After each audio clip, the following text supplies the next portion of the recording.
I want to talk about a review because it's really quite fun, and in my experience it's something that teenagers do quite well. You'll be able to review possibly a book or a film, maybe a play, and maybe a restaurant.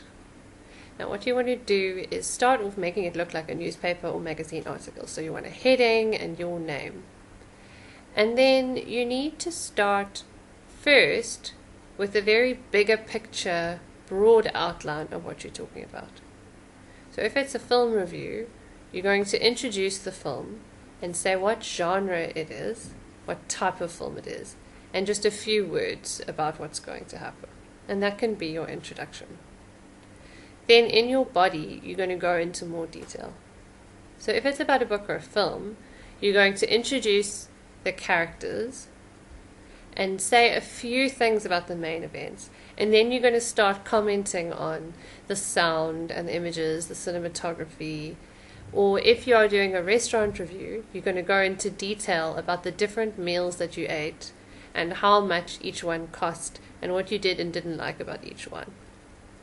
And then at the end, you do an overall judgment. But you don't want to do it in a mean way.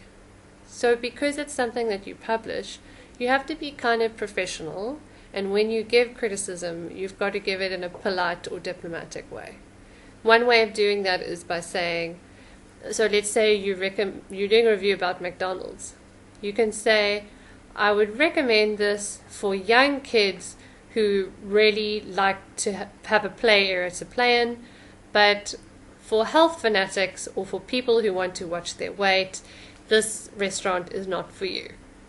And that way you've given your opinion, but you've done it in a way that is professional and isn't too informal.